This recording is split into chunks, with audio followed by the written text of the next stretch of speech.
This is a big deal. This is a real big deal. I would like to thank those who worked with us to reach this founding step. It will be the most to establish this important economic corridor between India, the Arabian Gulf, and Europe. Economic integration का प्रभावी माध्यम होगा। Saudi Arabia और उसमें middle east की दीगर ममालिक भी, India, middle east, Saudi Arabia और फिर आगे यूरोप। जो बाइडेन की बात करें, उन्होंने कहा कि this is real big deal for India, for middle east and for Europe. अगर हम नक्शा दिखा दें, ये बात इंपॉर्टेंट है, मुझे एक मिनट देके इसको ये दिखाएं, ये सबसे ज़्यादा मेरे ख्याल से इंपॉर्टेंट है बात। इसको अरब मेडिटेरियन कॉरिडोर भी हम कह सकते हैं। इंडिया, मिडिल ईस्ट से यूरोप, ये बड़ी इंपॉर्टेंट बात है। दोस्तों, डिविडेंड्स आना शुरू हो गए हैं G20 के, और इंडिया का जो ग्लोबल एक्सपोजर था उस हवाले से हिस्टोरिकल इस तरह के फोरम्स होते हैं हमेशा, और ख़ास तौर पे जब एक किसी कोई बड़ी तब्दीली आ रही हो दुनिया में और इस तरह की कोई चीज़ हो, तो फिर वो बड़ा एक हिस्टोरिकल इवेंट बन जाता है। India, middle east, Europe economic corridor की G20 समिट के आज पहला दिन ख़त्म हुआ और बहुत बड़ी अनाउंसमेंट पूरी दुनिया के सामने आ गई। एक ऐसा कॉरिडोर बनाया जाएगा जो इंडिया को मिडिल ईस्ट से जोड़ेगा और ज़्यादा ट्रेड इंडिया और मिडिल ईस्ट के बीच होगी। इंडिया आने वाले टाइम के अंदर इस रोड इनिशिएटिव से चाइना को टक्कर दे सकता है। इसमें रेलवे नेटवर्क है जो कि गल्फ और अरब स्टेट्स को सारे को कनेक्ट करेगा, शिपिंग लेन्स हैं जो कि इस खित्ते में इंडिया को कनेक्ट करेगा।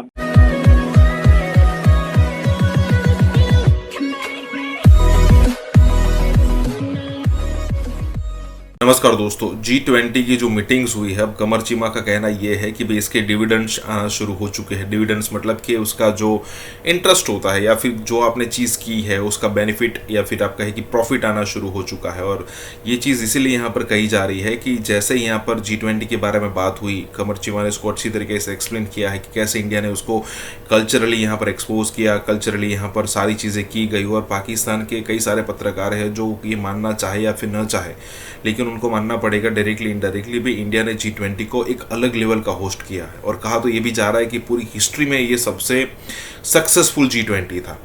और कमर चीमा का कहना है कि G20 के यहाँ पर डिविडेंड्स आना शुरू हो चुके हैं, कॉरिडोर का अनाउंसमेंट हो चुका है और ऊपर से पूरी दुनिया यहाँ पर प्रेज कर रही है। और चाहे वो चाइना या फिर रशिया वाला ब्लॉक हो, चाहे वेस्टर्न ब्लॉक हो, चाहे कोई न्यूट्रल कंट्रीज हो, सारे के सारे इंडिया के पीछे पड़े हैं कि भाई हमें आपके साथ कनेक्ट रहना है।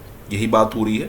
इसी के साथ ये वीडियो शुरू करता है। सऊदी अरेबिया और उसमें मिडिल ईस्ट की दीगर ममालिक भी, India, middle east, Saudi Arabia और फिर आगे यूरोप, ये एक रेल और आप समझें कि रोड्स। अब रोड्स का तो मुझे नहीं पता कि कैसे होगा।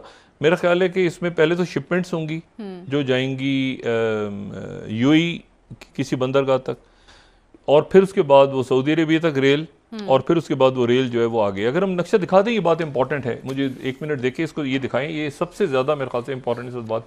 इसको अरब मेडिटेरियन कॉरिडोर भी हम कह सकते हैं। ठीक है। अच्छा, इसके ऊपर मुआहदा तय पाया है। ये एक बड़ी इंपॉर्टेंट सिग्निफिकेंट बात है कि इंडिया, मिडिल ईस्ट से यूरोप, ये बड़ी इंपॉर्टेंट बात है। अच्छा, इसमें जो है ना, दो बातें इंपॉर्टेंट हैं। एक तो ये है कि इसमें इंडिया जो है वो इसको आप समझें कि इसको पुराने मसालों का रास्ता भी कह सकते हैं। एक ज़माने में जब वो कॉलोनियल पार्ट्स आती थी ना, ये बड़े सगीर में मसाले ढूंढने के लिए, तो वो ये रास्ता तो नहीं शायद देते होंगे, वो मेरे ख्याल से पानियों के ज़रिए आते थे, ईस्ट इंडिया कंपनी या डच कंपनी वगैरह। लेकिन बहरहाल ये है कि पहले यूरोप यहाँ आने के लिए बेचैन रहता था, अब इंडिया वहाँ जाने के लिए बेचैन है। और इसमें जो है ये कॉरिडोर के ऊपर साइन हुए, अमेरिका भी खुश है और इसके ऊपर जो है वो इंडिया भी खुश है कि ये बेल्ट एंड रोड इनिशिएटिव का मुतबादिल आ गया है। मुतबादिल है। क्या ये वाकई बेल्ट एंड रोड इनिशिएटिव का मुतबादिल है? दोस्तों, डिविडेंड्स आना शुरू हो गए हैं G20 के, और इंडिया का जो ग्लोबल एक्सपोजर था उस हवाले से।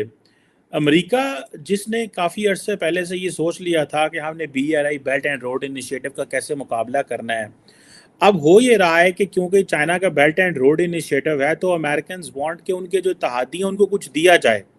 तो इस सिलसिले में India, Saudi Arabia, United Arab Emirates जो हैं ये और प्रेसिडेंट बाइडेन जो हैं یہ سارے مل کے ایک میجر جوائنٹ انفراسٹرکچر ڈیل کی بات کر رہے ہیں، اور اس میں یہ ریلوے پروجیکٹ جسے وہ کہتے ہیں نا کہ لے کے آ رہے ہیں، جو کہ بڑا سگنیفیکنٹ ہے، اور یہ ایک ٹرانسپورٹ نیٹ ورک ہے، آپ سمجھ لیں اس کے اوپر کام ہو رہا ہے۔ اس میں ریلوے نیٹ ورک ہے جو کہ گلف اور عرب اسٹیٹس کو سارے کو کنیکٹ کرے گا، شپنگ لینز ہیں جو کہ اس خطے میں انڈیا کو کنیکٹ کرے گا، اور سعودی عربیہ اور اسرائیل کے اگر تعلقات نارملائز ہو جاتے ہیں تو یہ ریلوے سسٹم جو ہے یہ اسرائیل اور ان ممالک تک بھی چلا جائے گا۔ اس سے پہلے آپ کو یاد ہوگا امریکہ، سعودی عربیہ، یو اے اور اسرائیل، یہ 4 ملکوں کا ایک I2U2 بنا تھا۔ سعودیز نے کہا تھا the Emiratis have back stepped, Americans felt کہ ہم اماراتیز کو بہت زیادہ فیور کر رہے ہیں، سعودیز فیل کر رہے ہیں the Saudis are going in Chinese bloc, that is why the Iran and Saudi rapprochement بھی چائنیز نے کروایا تھا، اینڈ دین ایک بڑے پیمانے پہ ان کے بائی لیٹرل ڈیلز بھی ہیں۔ اب یہ جو چیزیں ہیں یہ اس کا مقابلہ کرنے کے لیے جسے وہ کہتے ہیں نا یہ ایک بڑی ڈیل سعودی عرب کو کرنے ہیں تاکہ سعودی عرب اور بائیڈن کے درمیان جو ہے وہ تعلقات نارمل ہوں۔ یاد ہوگا بائیڈن صاحب نے کہا تھا میں سعودی عرب کو پرایا اسٹیٹ بنا دوں گا۔ پھر محمد بن سلمان نے اور پوٹن نے مل کے اوپیک کے ذریعے جو اپنی آئل پروڈکشن کم کی تو ساری دنیا کو جو ہے نا انہوں نے نیندر آرام کر دی، پلس رشین آئل جو تھا اس کی سپلائی پہلے بند کی ہوئی تھی۔ انڈیا اس سپلائی سے فائدہ $40 بلین سے زیادہ کا جو تیل ہے وہ لے گیا، لیکن آپ دیکھیں نا پاکستان نے چائنا اکنامک کوریڈور میں شمولیت اختیار کی، امریکہ نے کہا ہے کہ ہم مڈل ایسٹ اور انڈیا کو کنیکٹ کر دیتے ہیں۔ اب سننے میں یہ آ رہا ہے کہ امریکی جو آفیشیل ہیں وہ جو ان ٹاکس میں انوالو ہیں وہ اس چیز کو فائنلائز کر رہے ہیں، اور جو انڈین اور سعودی جو ایمبیسیز ہیں واشنگٹن کے اندر وہ بھی اس پہ کام کر رہی ہیں، سارے لوگ اس کے اوپر لگے ہوئے ہیں، اور جس میں یہ سمجھ لیں کہ یہ جو بائی لیٹرل ریلیشنز ہیں انڈیا امریکہ اور سعودی عرب کے وہ بھی اچھے ہونے والے ہیں۔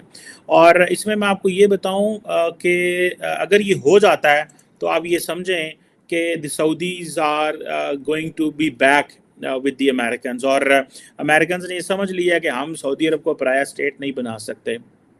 اور یہ کہا جا رہا ہے کہ جو جیک سولیون ہیں جو نیشنل سیکورٹی ایڈوائزر ہیں امریکہ کے، انہوں نے کہا ہے کہ ہم نے اس پہ اپنے پارٹنرز کے ساتھ مل کے کافی زیادہ اثر و رسوخ ڈالا ہے، اور وہ انڈیا کو مین سٹریم کرنا چاہ رہے ہیں۔ میں آپ کو ایک بات بتاؤں، انڈیا کو وہ جسے وہ کہتے ہیں نا راتوں رات آزمانتے لے گئے، راتوں رات، ٹھیک ہے جناب، انہوں نے کیا پائے نا ملک ہے سانو، انہوں نے چین کو ٹف ٹائم دینے کے لیے وہ راتوں رات انہوں نے انڈیا کو اٹھایا اور وہ کہاں سے کہاں لے گئے۔